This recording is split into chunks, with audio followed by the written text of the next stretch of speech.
Summer break is long over. I mean, Christmas break is over. Spring break is a couple months away, right? So students are maybe a little bit bored, and in Columbia University, they know how to deal with that boredom. So yesterday, the campus Intifada was resumed by Columbia University students, although it was in Barnard College where they did their thing. Let's take a look and then discuss this.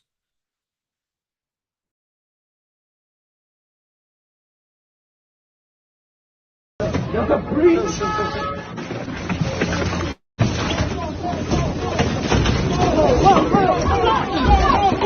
Go! Hey! Why are we going up? Where's the first one?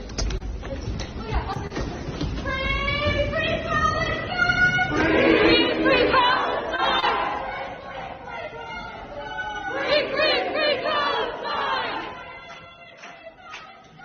Free! Free Palestine! Free! Free! Free Palestine! There is only one solution. Intifada revolution. There is only one solution. Intifada Right. revolution. There is, yeah. What they're saying there is only one solution, Intifada revolution. We know that chant. These people like to have fun. This is their fun. It's they're singing, they're dancing, they're attacking people, as you could see, in order to enter where they decided to protest. Of course, Intifada is violent uprising, and that's what they're calling for. They're saying, there's only one solution. What is the problem they're trying to solve? Well, those who know recent history know that others have suggested solutions for the same problem. Yeah, these people may not be fully aware of what they're saying, but we're not going to give them the benefit of the doubt. They are calling for exterminating the Jews, certainly the ones in Israel. I don't know what they want to do with the ones in New York. Sometimes we see that or elsewhere. But yeah, this is back. This is back particularly interestingly enough in a place where it wasn't handled last year. So we don't see this in haven't seen this at least now in Emory College, where my favorite video from the campus Intifada took place. So we showed it a couple days ago. We didn't know this was happening, so we might show it again today. But yeah, this is where we are. This is where we are specifically in places where these people aren't dealt with, as we say all the time. Those who support savages are also savages, even if they are in university or in college in the in the freest country in the world. Welcome to the Daily Objective, Daniel. You're of university age. This is your generation. Are you proud? Well, as someone from Eastern Europe, will always one generation behind. Although I wouldn't want to be associated with millennials either. So I'm kind of, I'm a generation, or I'm a man without a generation, especially when it comes to these kids. I mean, it's interesting. Apparently, if I broke into a building, I get escorted out, or I'll get arrested. But if I chant Free Palestine while doing that, nothing as bad will happen.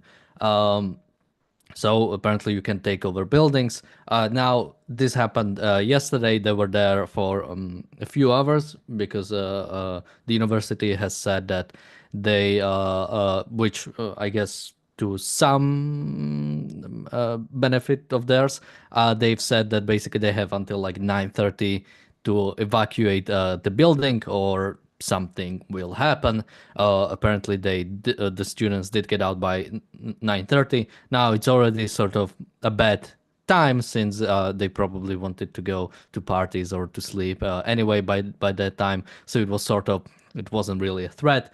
But after the students left, apparently they've said that they left after successfully forcing administrators to the negotiating table.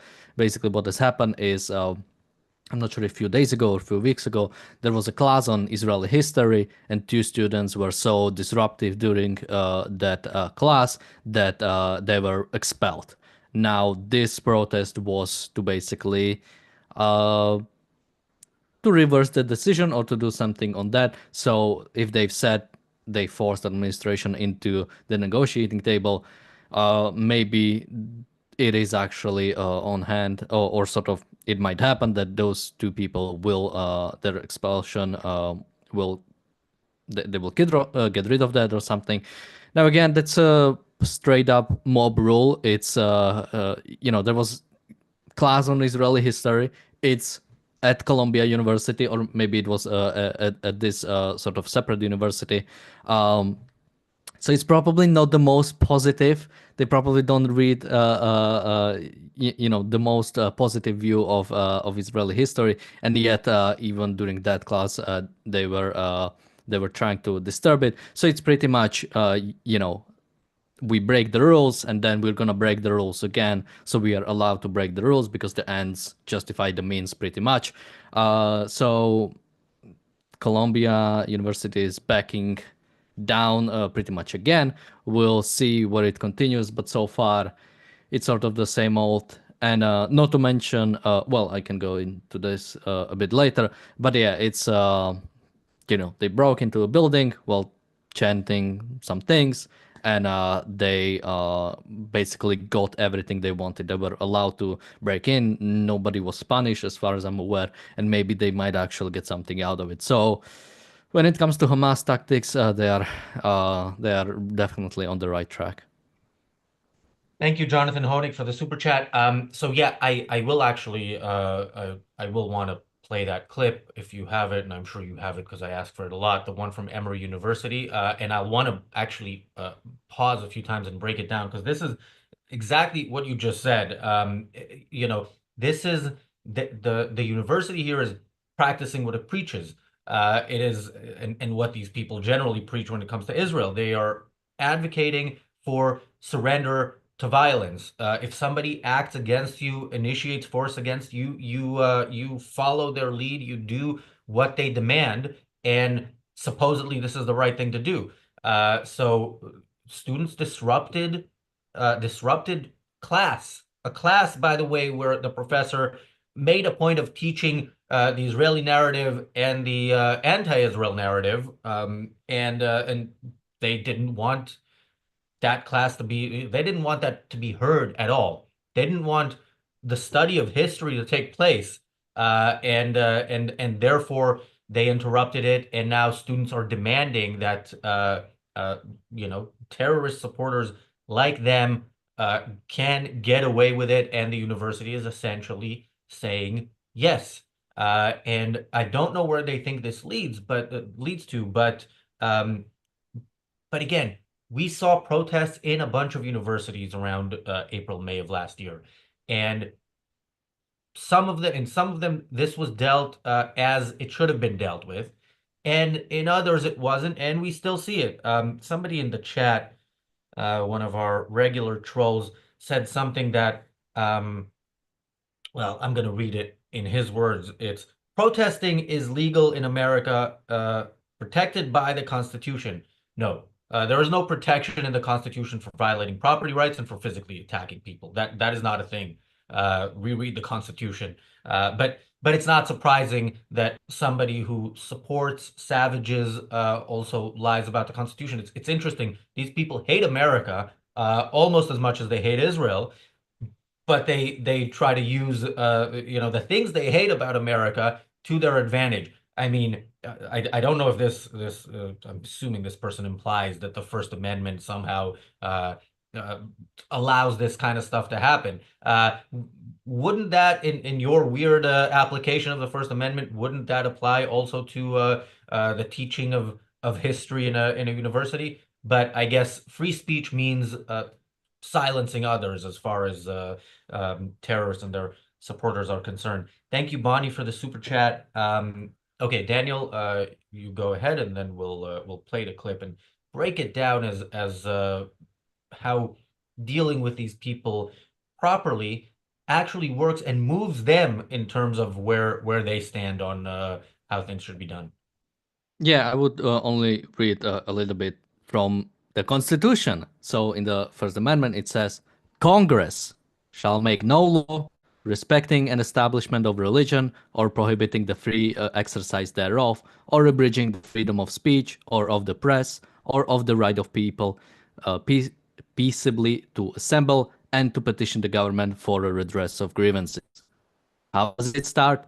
Congress shall make no law. That's the only purpose of that's the text of the Constitution. When it comes to the First Amendment, it's about the government not restricting freedom of speech. If you are a private university and somebody breaks the rules, somebody breaks order, breaks the law when it comes to violating uh, again, either the property rights of that specific university or basically the contract by breaking the rules, no free speech no longer applies. Free speech applies only to the government. And that's the fight that has been going on pretty much since October 7th, where every student has been saying free speech, free speech.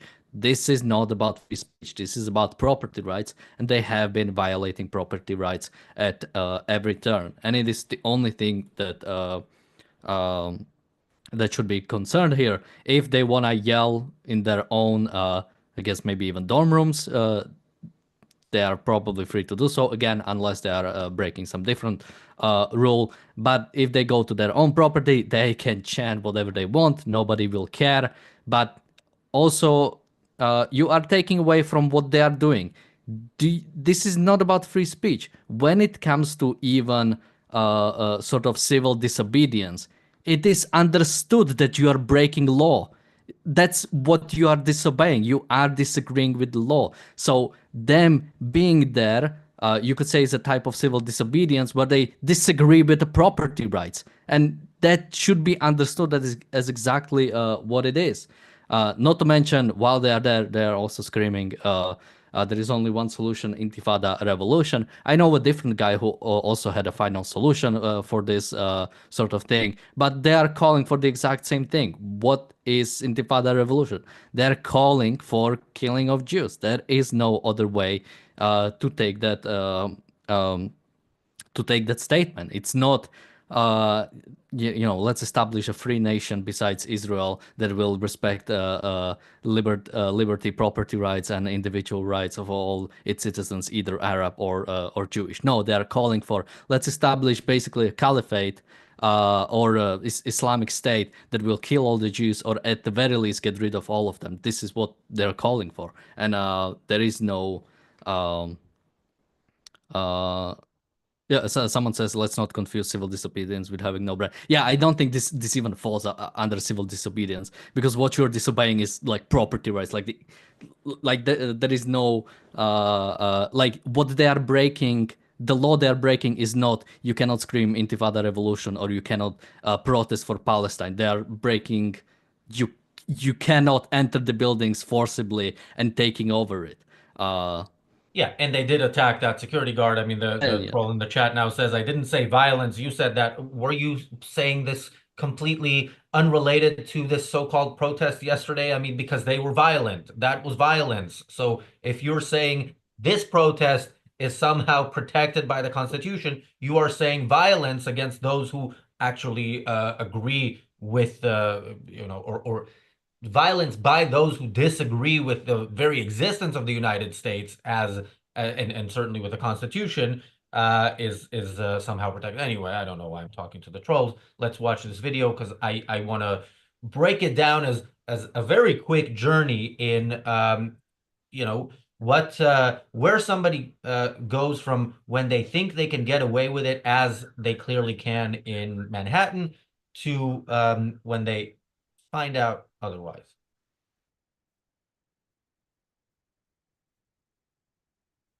Wait.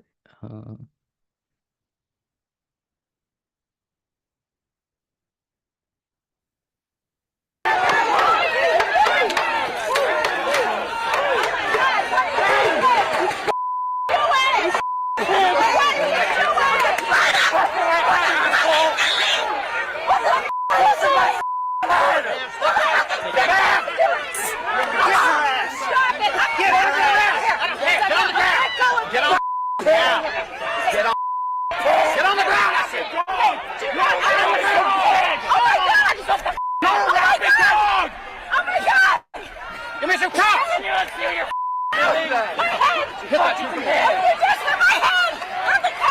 Okay, pause there.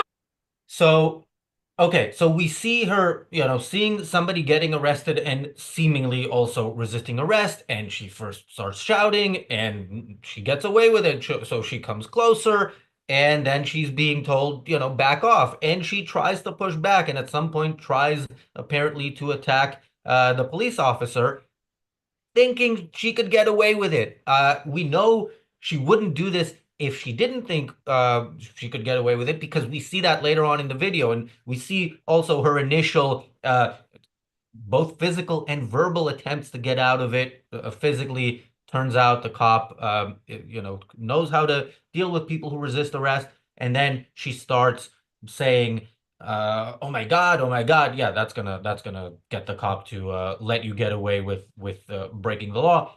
And then she says, "My head on the concrete." Yeah, that kind of stuff happens. When you are attacking, kind of assume that the people in this case also defending themselves, the consequences might not be favorable to you. And I think she's learning that here, and we'll continue. Akira says, "No, don't stop at the best part. Don't worry. We'll continue, because I do want to yeah, show how she changes her mind and her tune later on." Daniel? Yeah, just for some clarification, because people are saying, or someone in the chat is saying resisting arrest. It's important to note she wasn't arrested for resisting arrest, because that's sort of like circular. She interfered with arrest. Someone else was being arrested, and she started screaming to the faces of the police officers. She got really close to the middle of them. And afterwards, the way it looked, basically, if she stepped away or even said, I'm sorry, or went on the ground or something, I think she might have even been able to basically just be let off. But then she continued resisting. And I think at some point the police, when he said get on the ground, I think it was pretty much implied that she is getting arrested for sort of interfering. Then she was resisting. So then another cop came in, and then she was forced on the ground and continue getting arrested. Now, getting arrested is not the worst thing ever. Even with this, she probably would get off with no problem. Because again, even when it comes to something, but it should be sort of remembered that this is like a hard situation for the police to sort of handle when you have like random people screaming. You don't know what, if anybody has any weapons. You don't know if the thing's gonna escalate, and to sort of to try to interfere with the arrest or to try to scream in their faces is probably not the best idea to do, especially when the police is trying to sort of get control over the situation, and someone is already getting arrested, so the tension is already high. Yeah, thank you, Bullmoose, for the super chat. Bullmoose says, "Intifada is very clearly a form of terrorism, and as such, why can't the government categorize chanting for it as supporting terrorism, which is illegal?" Good question. I don't know. I don't see that happening anytime soon. I would like to, at the very least, start with arresting them when they are physically violent. That would be a good start. But yes, they are. They are full on, again, they're full on Nazis. I mean, there's no other way to put it, at least in the sense of what, they agree with the Nazis in terms of what they want to do with the Jews, and they are calling for it openly. But yeah, I would like to see, first of all, those who are being violent being arrested, and I would like to see some sort of cultural pushback that's more significant than what we're seeing. This is not called out for what it is, and as long as it isn't being called out for what it is, they will keep getting away with it culturally. It's in a sense, it's a shame that they don't put it in the actual words of, we want to exterminate the Jews. I don't know, how to put that in a rhyme, but I'm sure the poets among them can find a way. But yeah, for some reason, people think, Intifada, that's an Arabic word. We don't word. We don't know what it means, so they can get away with it. But yeah, it means exactly what it what it would mean in English or in German. It means kill all the Jews. Yeah, just quickly on that, like if it can be banned, there have been in the past a few cases about basically speech that sort of calls for violence. My understanding is if the call for violence is immediate and uh, I think also likely to produce such action, then it sort of is not protected under First Amendment. So if they were chanting "Kill Jews now," I think that pretty much wouldn't be protected. But generally, it's sort of hard. I mean, mainly because the First Amendment is written so clearly that yeah, when it comes to uh, European nations, those are since many of them do not have a similar enshrinement of free speech in their constitution or in their respective laws. There is generally less protections of such speech when it comes to that. Um, uh, but even then, because it's so because it's so broad, like Intifada revolution, if you really understand it, or even calling for one state solution, calling for free Palestine, pretty much means something would happen to the Jews that are there. But it's so because even calling for change in the American system, or sort of any change in the American system, could mean some people die or something happens, and something so broad is usually covered under First Amendment as basically like a political statement or a political slogan. So it would have to be something immediate and something that would likely also, if there was if there were Jewish students next to them and they were maybe even like yelling it right next to them, Intifada revolution, maybe you I could don't know. try Free taking someone to court Palestine, with, but we know what people mean when they say free Palestine, but in a court of law, they could claim that it's vague. They could claim what Owen Jones claims, which free Palestine means a country where everybody, Jews and Arabs, live together in peace, which of course, already exists. It's called Israel, but and nobody on the Palestinian side advocates for it. But it takes several steps to prove that point, whereas with Intifada, it takes no steps. It takes one step, which is translating it to English. Okay, let's continue with the video and see how this economics professor changes her mind quickly on her course of action. yeah, but just to quickly call on that, because even calling for Intifada, even calling for some resistance to the government is generally covered under First Amendment. So uh, that's why, maybe someone can try. So there's no instance of anything being called Intifada that wasn't an attempt to kill every Jew you possibly can. I mean, Intifada has been used by Arabs in Israel and around Israel as their campaigns of killing Jews, basically. Well, once it's specific Jews, maybe we can talk. But someone can try to take them to court with that. Maybe we can get a new sort of Supreme Court ruling on this. All But right, let's somebody who watch on. presumably did have her day in court.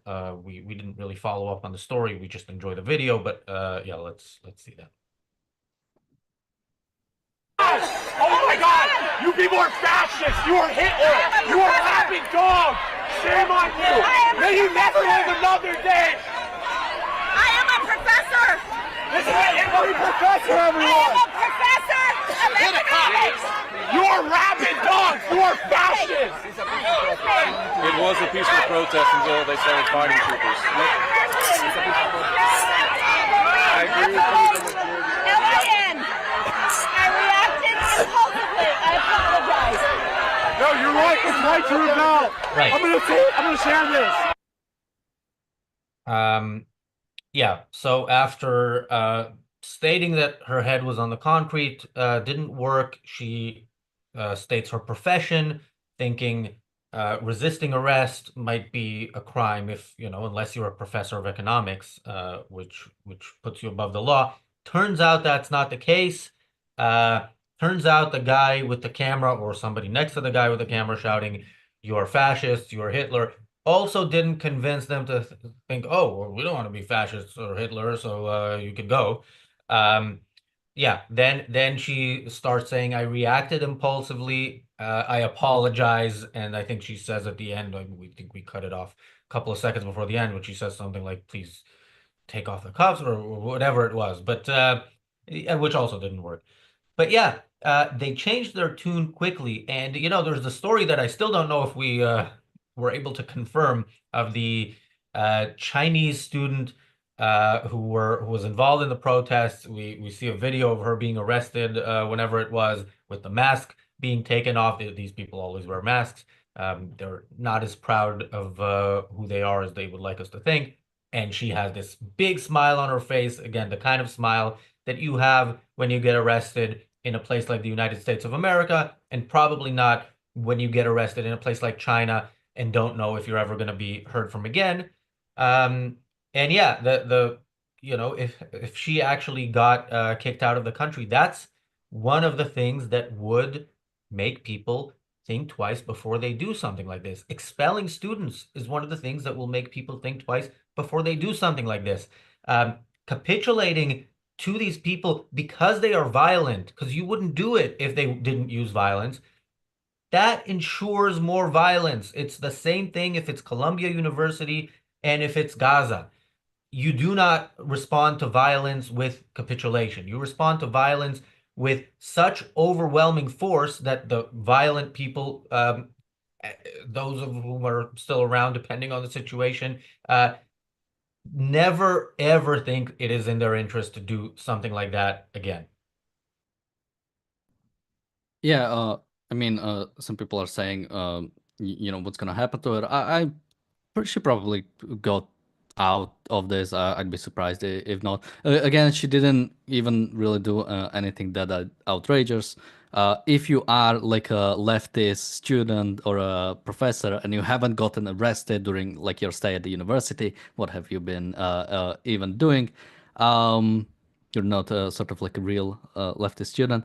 But there was a one different point I wanted to make, and now it's completely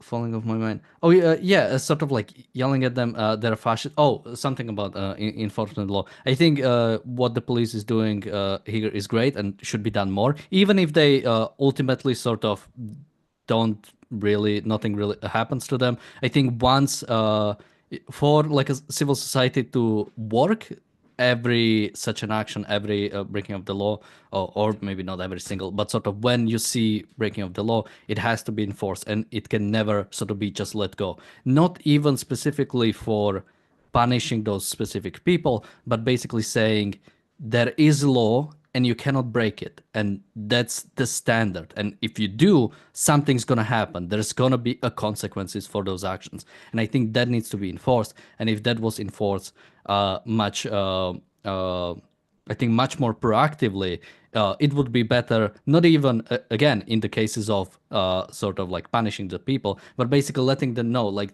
you cannot do this stuff. You cannot violate property rights. You cannot just take over buildings. This is not something that should ever be allowed. And if it is allowed, then it will easily sort of escalate into basically saying, laws don't really matter if the cause is righteous. If what you're doing is something good, then you can just do whatever. And if the university don't punish the students that are taking over because, well, we kind of agree with them, or they have to, be allowed to do this, then I think we're gonna live in a much worse society. Yeah, we're out of time. I just want to quickly say, Enric says students should transfer out of such universities, defund in all ways. I agree with both parts of that, but defunding the universities is not really going to be a thing, because certainly universities like Columbia have unlimited funds. They can live off of forever, pretty much. And Kathleen says people indulge in the FA but then hate the FO. Yeah. That's also true, by the way, when you see some of these protesters talking about women and children. They were celebrating the murder of women and children on October 7th. It's just that when supposedly women and children are killed in Gaza, and according to these protesters, that is somehow the fault of the side that didn't start the war. Then that is but that is what they're telling us they have an issue with. We know what they really have an issue with. It's not those who get killed, it's those who don't get killed, not getting killed. There is some good news, and that is from Jeff Bezos and Washington Post. Sure, most of you have seen Bezos's tweet, but if you haven't, or if you have, that is the topic of the reality show, which comes up next. Tomorrow on the Daily Objective, we're going to talk about how Biden funded Hamas, and that is not a clickbait headline. Make sure you tune into that and make sure you stick around for the reality show, which starts in a couple of minutes. Thanks, Daniel. Thanks, everybody, for watching. We'll see you on TRS.